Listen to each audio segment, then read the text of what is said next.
po tayo ngayong Mayor Christian D. Natividad National Fancy Pigeon Show. Ito po ay kakakibat ng ginagawa po namin ngayong Fiesta Republica. Meron po kami isang layunin na mapataas po yung mga antas ng kalidad ng pag-iibon o pagkakalapate, lalo-lalo na sa racing at sa fancy pigeon. Nais din po namin makilala ito sa industriya bilang isang magandang sports libangan o hobby. Nandiyan po yung photo booth, yung ating mga kasamang sponsor na sila Excellence Rock Dub. Tapos meron din pong iba na magkakaroon ng mga product presentation.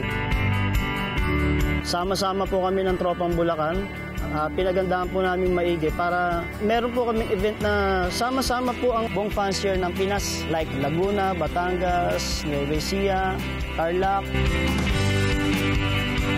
Since nag-start tayo sa fancy dito, ang laki na ng pinagbago ng mga fancy pigeons. Especially, ang dami na nating magagaling na breeders, ang dami ng magagandang ibon na nai-import. So, talaga natuto na sila at saka ang gaganda na ng YBs dito or young birds na tinatawag natin. Ang labanan nga dito, talagang pagandahan na ng breed.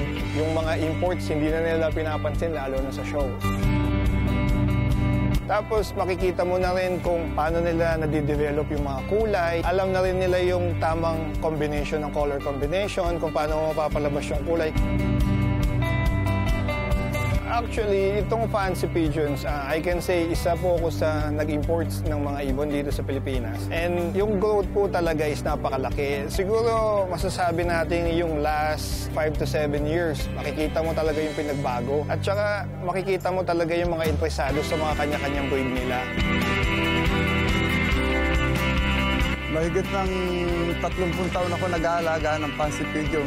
At ito ay naging hanap buhay ko na tuloy sa dami na aking mga suki.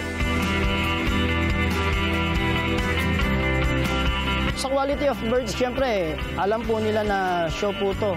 2 months preparation po, pinaghandaan po nila. Like yung mga featherings po ng ibon, na-prepare nila maganda, yung mga muff, maayos, yung mga feathered pigeon, yung mga head structure na ibon, na ititrim po nila yung mga beak nila, na iaayos ko ng maigi para pagdating ng show, hindi sila mapapahiya.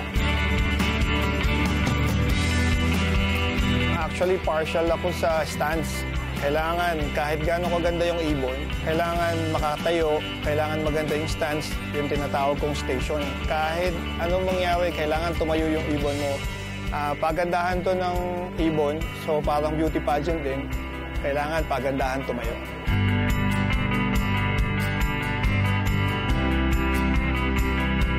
Labing dalawa ang sinali ko nitong araw na ito.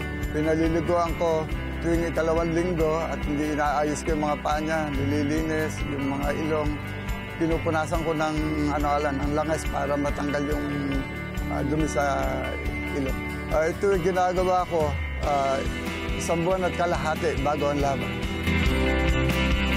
Ang gandang makita as a judge na ang gaganda ng ibon dito sa Pilipinas. Sa ganda ng papremyo nito ay inaasahan ko na halos taon-taon. Tagumpay itong pasyon nito at napakaraming mga nagsidalo at lahat halos ng mga presidente ng club ay nandito. Pinaplano pa rin po namin nila Sir Toti Villanueva at ni Aguilan ng Bulacan, Mayor Christian D. Natividad, na mas palawakin yung event na ganito para sa susunod na taon. Ini-invite ko po sila na kahit na hindi po sila mag-alaga sa ngayon or umattend po sila sa mga ganitong mga event. Maraming salamat po ngayon po sa mga umattend po sa event namin na to. Yung mga darating na event po na to ay lalo po namin pupursigihin na gumanda para ma-encourage po kayo na mag-entry at lumaki po yung pigeon industry. Maraming salamat po sa unang-una sa aming mga naging major sponsor, Aguilan ng Bulacan, Mayor Christian D. Natividad, sa kay Sir Toti, at sa lahat po nung dumalo dito sa aming event, ng mga taga-ibang bayan na nakarating.